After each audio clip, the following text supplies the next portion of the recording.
साल 2017 में उत्तर प्रदेश के मुख्यमंत्री के रूप में पहली बार योगी आदित्यनाथ ने शपथ ली और तब से लेकर अब तक लगातार और प्रदेश को अपराध मुक्त बनाने की ओर सीएम योगी का ध्यान रहा। उत्तर प्रदेश के मुख्यमंत्री योगी आदित्यनाथ ने अपने 50 सालों के जीवन में कई संघर्ष देखे हैं।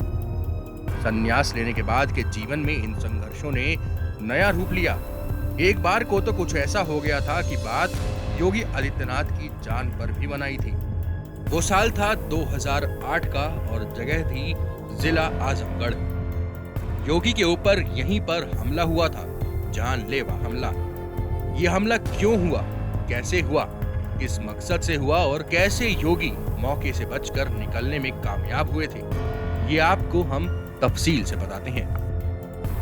योगी पर हुआ ये हमला भले ही आजमगढ़ में था, लेकिन इसके तार जुड़े हुए थे अहमदाबाद से। 26 जुलाई 2008 को अहमदाबाद में सीरियल ब्लास्ट हुआ था। एक के बाद एक कई धमाकों में 56 लोगों की जान गई थी और 300 लोग घायल हुए थे। धमाकों से सारा देश सन्न था। धमाके वाली जगह का दौरा करने तत्कालीन प्रधानमंत्री मनमोहन सिंह और गुजरात के तत्कालीन मुख्यमंत्री नरेंद्र मोदी पहुंचे थे। इंडियन मुजाहिदीन ने हमले की जिम्मेदारी ली थी और 80 लोगों की गिरफ्तारी हुई। गिरफ्तार हुए लोगों में 8 लोग यूपी के आजमगढ़ से थे। धमाकों के बाद आजमगढ़ की इतनी बदनामी हुई थी कि इसे आजमगढ़ मॉड्यूल और आतंकवाद की नर्सरी जैसे शब्दों से इस इलाके को कहा जाने लगा। इन सब के बीच प्रकरण में एंट्री हुई हिंदू युवा वाहिनी की।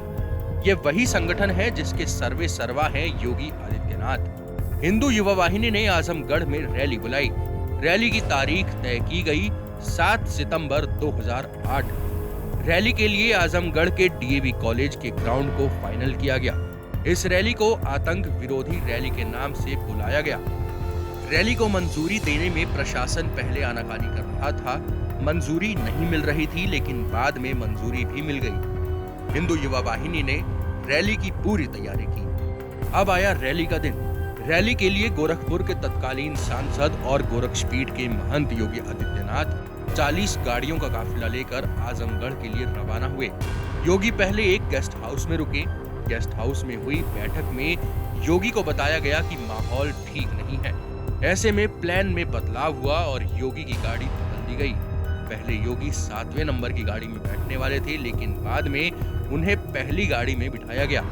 काफिला रैली वाली जगह पहुंच रहा था। इसी बीच काफिले पर हमला हो गया। योगी के काफिले पर घात लगाए बैठे लोगों ने पत्थर, डंडों और पेट्रोल बमों से हमला कर दिया। उपद्रवी योगी आदित्यनाथ को ढूंढ रहे थे, लेकिन वो मिले नहीं और उपद्रवी और ज्यादा उग्र हो गए। पुलिस ने फायरिंग की और पुलिस फायरिंग में एक 18 साल के मुस्लिम युवक की मौत हो गई। पूरे जिले में जैसे उपद्रव मच गया। हमले में योगी इसलिए बच पाए क्योंकि वो सबसे आगे की कार में बैठे थे और वो हमला होते ही तेजी से मौके से रवाना हो गई। पूरे घटना के बाद एसपी विजय गर्ग को सस्पेंड किया गया। ये रिपोर्ट थी कि आजमगढ़ में योगी के आतंक विरोधी रैली करने से इलाके में मुसलमान खफा हैं। इसके बाद योगी ने रैली भी की, आतंकवाद के खिलाफ भी जमकर बोले।